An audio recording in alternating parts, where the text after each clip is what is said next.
कि बेटा आप लैब तो गए नहीं है, ये है गैल्वेनोमीटर जिसमें आपको बीच में 0 दिखाई दे रहा है। गैल्वेनोमीटर क्या बताता है? फ्लो ऑफ करंट की direction of flow of current बताता है कि करंट इधर बह रही है या उधर, क्लॉकवाइज है क्या एंटी क्लॉकवाइज है।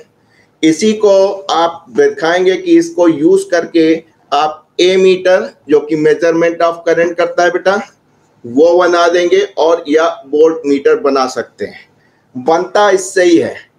कैसे? बहुत उसके पीछे की जो फिजिक्स होती है कि साहब अगर किसी रेक्टेंगल कॉइल को मैग्नेटिक फील्ड में रखते हैं तो उसमें जो है अगर करंट फ्लो होती है तो डायरेक्शन डिफ्लेक्शन होता है, उसी कैलिब्रेट कर लेते हैं और बन जाता है। वो हम आपको कभी लॉन्ग टर्म जब फुल ईयर कोर्स लेंगे उसके बारे में विस्तार करते हैं। आज केवल हम आपको बताएंगे कि कैसे गैल्वेनोमीटर से आप ए मीटर में कन्वर्ट करेंगे और कैसे गैल्वेनोमीटर को वोल्ट मीटर में कन्वर्ट करेंगे।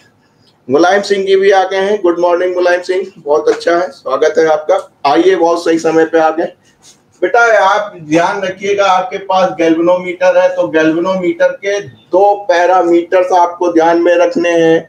जब आप खरीदने जाएंगे गैल्वेनोमीटर तो आपको पता रहेगा, इसमें लिखा भी रहता, अब ज्यादा उसको मैं डिटेल में नहीं जा रहा हूं। 2 पैरामीटर, एक तो गैल्वेनोमीटर में बहने वाली मैक्सिमम करंट कि गैल्वेनोमीटर में कितनी मैक्सिमम करंट बह सकती है। अगर उससे ज्यादा इसमें आप बहा देंगे तो ये गैल्वेनोमीटर फूक जाएगा आपका।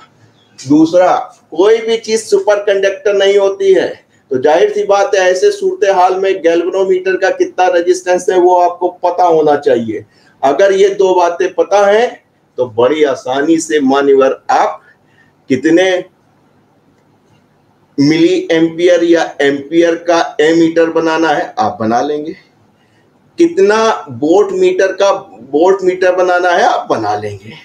बहुत आसान है, करके दिखाते हैं। आइए सबसे पहले हम चलते हैं गैल्वेनोमीटर को ए मीटर में कन्वर्ट करते हैं।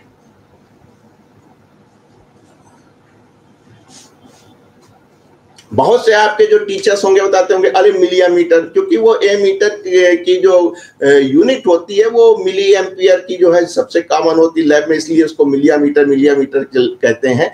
वरना आप देखें माइक्रो एम्पियर के भी आपके पास लैब में मिलेंगे और एम्पियर के भी आपको मिलेंगे। बनाना बहुत आसान है।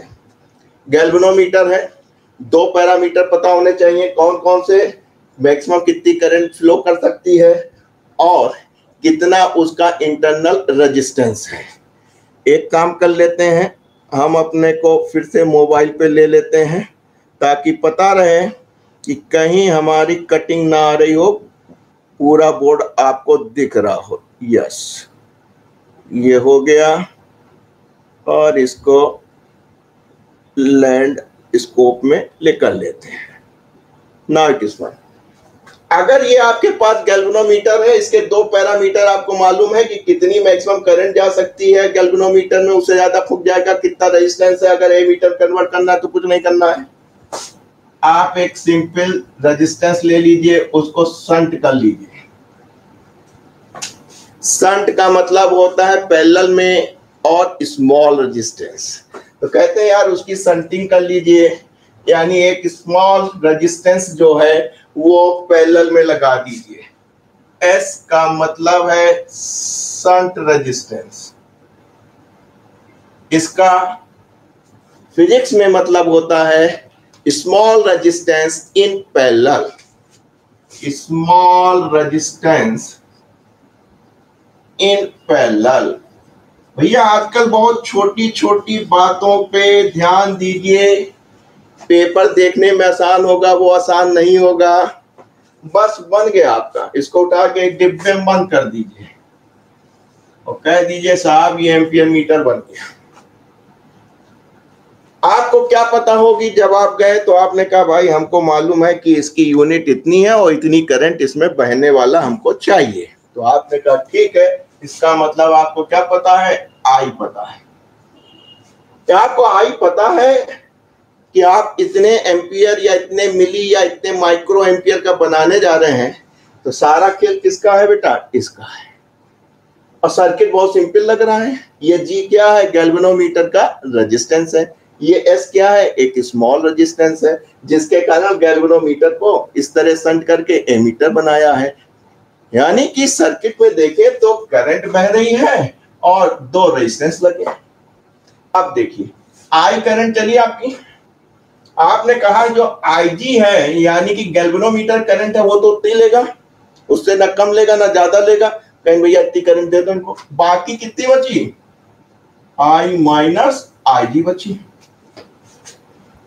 तो इसीलिए आप स्मॉल रेजिस्टेंस लगते हैं कि पूरी की पूरी करंट यहां से फ्लो हो जाए, मिल जाए और आपको दूसरे टर्मिनल पे ये करंट मिल जाए। कैलकुलेशन करना बहुत आसान है। अगर आप इस पॉइंट को देखें, इस पॉइंट और इस पॉइंट पे, तो इस पॉइंट पे एक रेजिस्टेंस एक करंट दिखाई दे रही है, तो इस पॉइंट का जो वोल्टेज होगा मान लीजिए इसको ए बी कह दें, ठीक है, या आप ऐसे कह सकते हैं कि वोल्टेज अक्रॉस गैल्वेनोमीटर यानी ये वाला। और नीचे क्या दिख रहा है आपको, एक शंट रेजिस्टेंस दिख रहा है, यानी ये और ये पैरेलल में है, तो पैरेलल में वोल्टेज बराबर होते हैं, तो आप कह सकते हैं कि वोल्टेज अक्रॉस शंट किसके बराबर होगा, वोल्टेज अक्रॉस गैल्वेनोमीटर। बस काम बन गया आपका। शंट का आप जानते हैं कितनी करंट है, I minus I G into S V equal to I R. जितनी ओम्स लॉ, जितनी करंट बह रही है, जितना रेजिस्टेंस है उससे गुणा कर लिया। गैल्वेनोमीटर में कितना मिल रहा है भाई साहब, करंट आपकी आईजी जा रही है और रेजिस्टेंस आपका जी जा रहा है। यही तुम्हारे दिमाग में रहेगा, डायरेक्ट फार्मूला मत याद कीजिएगा, यही आपका दिमाग में रहेगा। वहां पे ये ना याद करना कि एस बराबर IG upon I minus IG, भूल जाओगे बेटा, फार्मूला कोई दिमाग में नहीं रहता। उस समय तक आप थक जाओगे बायोलॉजी करते हुए और केमिस्ट्री करते हुए। जब आप फिजिक्स पे आओगे और ये मिलेगा करीब जाके 25-30 नंबर पे, तब तक आपके सारे फार्मूले गायब हो चुके होंगे। केवल कंसेप्ट याद रहेगा कि अगर गैल्वेनोमीटर है, ए मीटर है, तो दिमाग में ये रहेगा कि हमें शंट रेजिस्टेंस लगाना है, स्मॉल रेजिस्टेंस लगाना है। क्यों भैया, सारी की सारी करंट निकल जाए, हमें रोकना नहीं है।